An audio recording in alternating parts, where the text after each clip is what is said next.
En tout cas, je suis honorée d'être à vos côtés aujourd'hui, dans ce magnifique cadre et ben c'est encore merci grâce à toi Linda que je suis ici.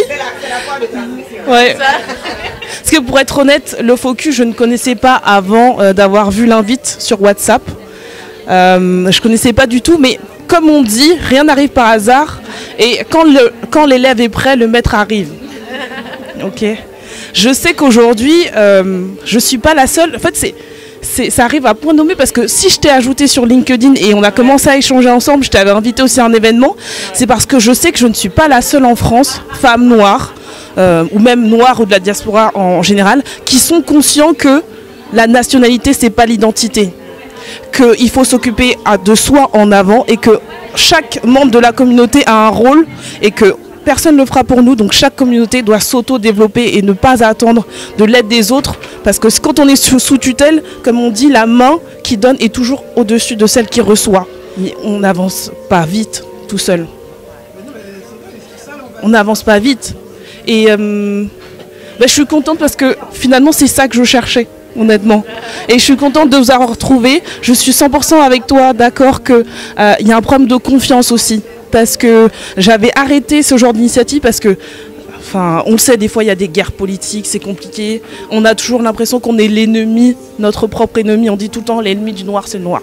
Donc j'étais dans des projets qui n'ont pas fonctionné. Et du coup, c'est pour ça que je me suis recentrée sur moi-même en disant j'arrête tout ça, mais au moins mon argent, je sais où il va et je le fais individuellement. Mais il y a toujours en arrière-plan le truc de se dire j'y arriverai jamais tout seul, mais il faut que je trouve l'initiative dans laquelle je puisse être à l'aise et qui va me porter.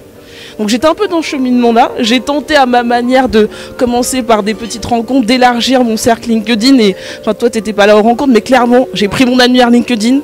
J'ai pris toutes les personnes qui étaient de la diaspora et de la RSE et je les ai contactées. Voilà, et j'ai créé un groupe WhatsApp. Je me dis, je vais pas attendre, je vais pas à pas, on va se rencontrer et si il y a des synergies, si on va le faire. Mais ce sera pas le but pour l'instant. J'étais un peu échaudée. J'ai mis un peu de ça de côté, mais maintenant que je suis prête, j'arrive dans The Focus et je me dis, pourquoi chercher? Parce que quand j'ai vu l'invite, je me suis dit, mais c'était juste à côté de moi depuis des mois, et moi je savais pas, j'étais là à me morfondre en disant je suis seule et tout, mais non. Et comme quoi, rien n'arrive par hasard et on n'est pas seul. Je sais que derrière aussi il y a plein de gens qui sont comme moi, un peu échaudés, qui sont conscients qu'il faut qu'on avance, mais qui ne savent pas vers qui se tourner, ils ne connaissent pas les réseaux. Parce que malheureusement on dit tout le temps oui mais nous on ne sait pas faire.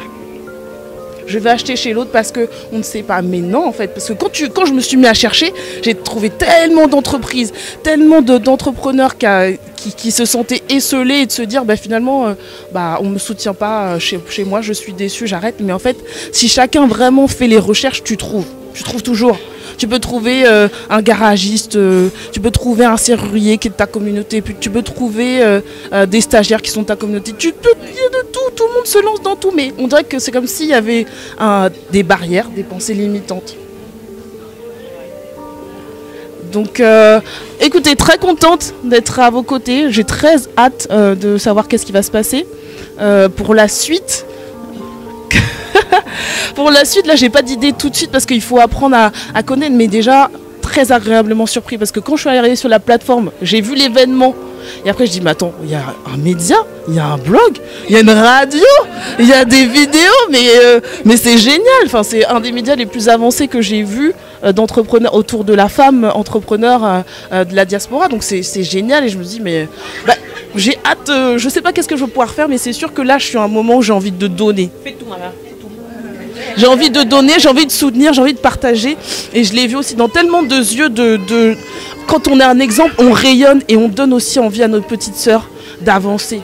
Je le vois dans ma famille, je le vois. Et dès que je peux, j'essaye de montrer, quand je peux dans le milieu pro pour inspirer les jeunes. Parce que je sais que moi, si j'en suis arrivée là, c'est parce que ma mère m'a guidée.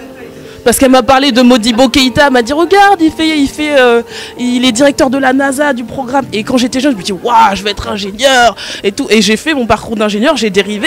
Mais s'il n'y avait pas cette étoile filante, j'aurais pas avancé. Et c'est ce qui nous manque. Et j'ai envie de donner ça. Donc merci de m'accueillir dans ce réseau et j'espère qu'on va faire plein de belles choses ensemble. Aïe.